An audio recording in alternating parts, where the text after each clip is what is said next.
बहुत सारे लोग जब पीआईक्यू भरते हैं तो उसमें कुछ चीज़ों को लिमिट कर देते हैं। अगर आपने कोई चीज़ करी है तो आप लिख सकते, ऑब्वियसली आपको एक्सपीरियंस होगा उस चीज़, दिखाएगा कि आपका एक्स्ट्रा करिकुलर एक्टिविटीज़ कितना है, आप कितना अपार्ट फ्रॉम नॉर्मल एजुकेशन से आपने कितने एक्स्ट्रा एफर्ट मारे। तो कॉन्फिडेंस में क्या चीज़ें मतलब मैटर करती हैं? कुछ कैंडिडेट्स हैं और डाउट रखते हैं कि कैंडिडेट्स रिकमेंड होने लायक है या नहीं। अगर वो कैंडिडेट अच्छे आंसर्स देता है और वे सेटिस्फाई हो जाते हैं तो सर वो उसे सिलेक्ट कर लेते हैं, अदरवाइज रिजेक्ट।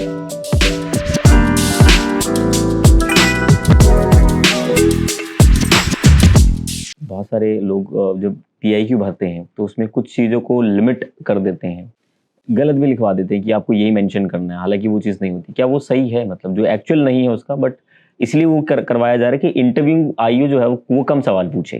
तो क्या ये सही है? नहीं सर, ये चीज़ सही नहीं है। अगर आपने कोई चीज़ करी है तो आप लिख सकते हैं कि आपने कहीं अपनी एनर्जी एक्स्ट्रा ली है, आपने कुछ एक्स्ट्रा लर्न करा है। तो सर इफ आपने कुछ काम किया है तो सर बताइए, क्योंकि ऑब्वियसली आपको एक्सपीरियंस होगा उस चीज़ का, ऑब्वियसली आपके पास नॉलेज होगी उस चीज़ की। जो आपने करा हुआ है आप उसके बारे में आंसर भी कर पाओगे। वो दिखाएगा कि आपका एक्स्ट्रा करिकुलर एक्टिविटीज कितना है, आप कितना अपार्ट फ्रॉम नॉर्मल एजुकेशन से आपने कितने एक्स्ट्रा एफर्ट मारे। तो सर आपको वो फेवर ही करेगी, वो आपको अगेंस्ट नहीं जाएगी। Okay fine. सो स्टेज 1 की बात करी, साइक की बात करी, जीटीयू एंड आईयू की इंटरव्यू की बात करी। अब बात करते हैं कॉन्फिडेंस।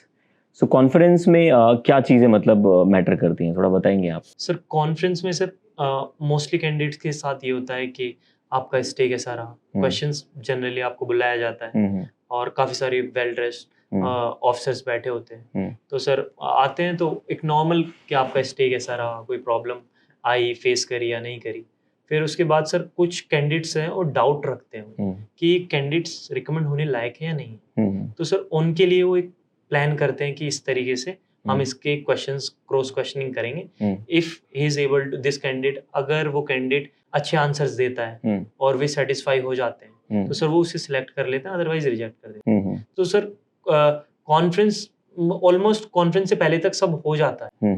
बस कुछ कैंडिडेट्स, एक दो कैंडिडेट्स होते हैं जिन पे डाउट करते हैं कि ये इस बंदे के अंदर क्वालिटीज हैं, इस कैंडिडेट्स को हम एक बार और मौका देना चाहिए। तो सर उस पे थोड़े extra questions according to his मतलब वेरीफाई करने के लिए होता है, otherwise sir normal conversation. Okay okay, तो ठीक है, आपने काफ़ी अच्छा बताया।